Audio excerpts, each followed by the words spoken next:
Those earphones work over there. I don't know, they do. They were working before.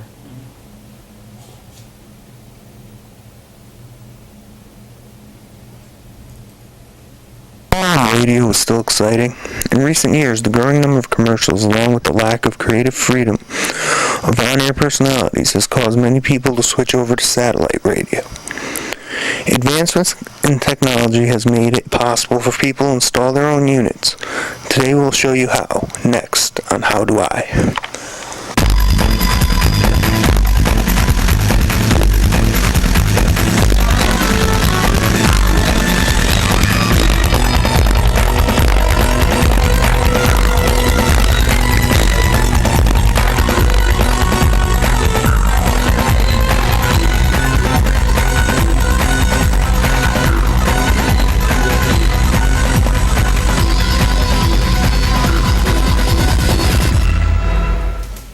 Satellite radio has become a growing industry with exciting on-air personalities, much fewer commercials, and a wide variety of content for all types of listeners' interests. And today on How Do I, we will show you how easy it is to install your own satellite radio unit in your vehicle and home. From mounting the antenna to setting up your own home unit listening station. Hello, and welcome to today's edition of How Do I. Today, we will learn how to install satellite radio in both the vehicle and the home. Normal installation costs are about $100 for a professional at franchises such as Circuit City and Best Buy. We're going to show you how to do it yourself. All you'll need to install this is a ruler and possibly a screwdriver. We'll be installing a Sirius StarMate. Other Sirius models and XM models can be installed the same way. Let's take a look at the 7 steps of vehicle and home installation. There are 7 steps to the vehicle and home installation of satellite radio. We are going to first install it in a vehicle as this is more complicated. The first step is mounting the satellite antenna to the vehicle. This is followed by running the antenna wire through the interior of the vehicle. Once we've done that, we are going to attach the antenna and power source to the actual unit. The next step is activating the unit. Following the activation, we'll tune the unit to an FM transmission. Next up is a simple task of the home unit setup, followed by tuning in to a signal indoors. Our first step is finding a location to install the antenna. We'll be installing it on an SUV, but the process is pretty similar on cars and pickup trucks. Have your ruler along with a Talon cleaner ready. Now, let's take a look at the first step. The first step is attaching the antenna to the vehicle. First, find a suitable location towards the rear of the vehicle. On a car, this would be the trunk. Measure it out and make sure there is at least 6 inches of unobstructed space. And then clean the area. The satellite is built into a strong magnet so it will stay where it is placed. Following this, attach the tail strip to the antenna to protect the wire. Okay, now that we've attached the antenna, we're going to run the antenna wire throughout the interior of the vehicle. Have a screwdriver handy in case you need to remove the interior paneling of the vehicle. Paneling is normally held on by plastic screws which pop on and off and may need some wedging with a screwdriver.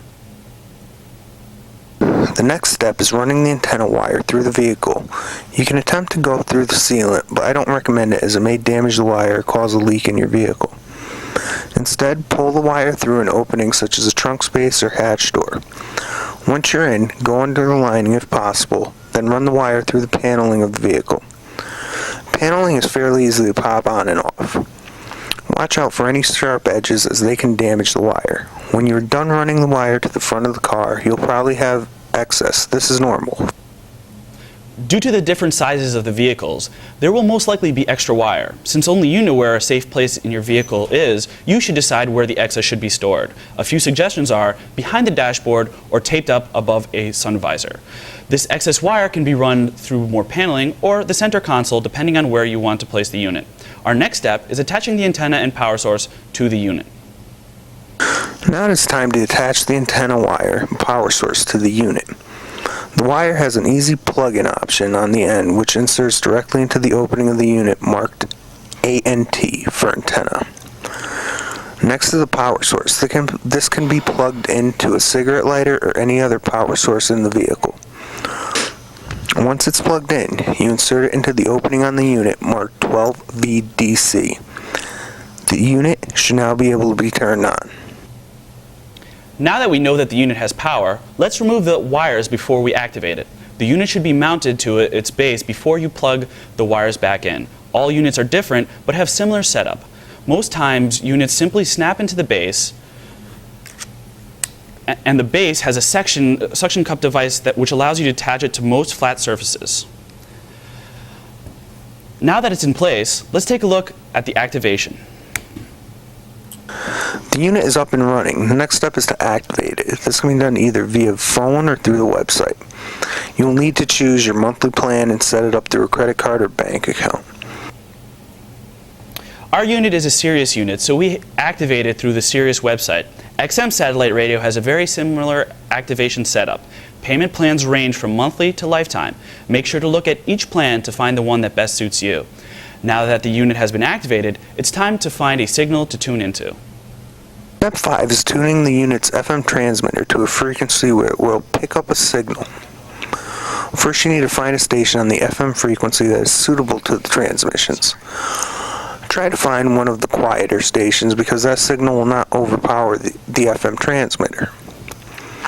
Next, tune the satellite unit to the same frequency, and you should be able to hear the satellite transmission. The tuning is different for all different locations of the country. What may be a strong signal here may not be as powerful elsewhere.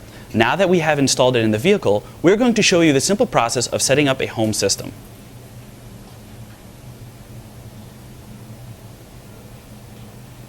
Now that your vehicle is all set up, we'll show you how to set up a home unit. The home unit costs about $40 and basically consists of an antenna and an electrical adapter.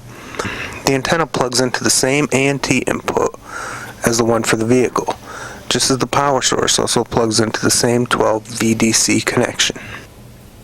Having a speaker system definitely makes the sound quality much clearer. This is due to the fact that you are not dealing with any interference from an FM frequency. The audio out is a direct digital signal from the satellite. Let's take a look at the process. The only difference in the home unit and vehicle unit is finding a satellite signal. As long as you have 3 or 4 bars of strength, then you will have no problem hearing it. Play around with the direction and aiming of the antenna to get a strong enough signal.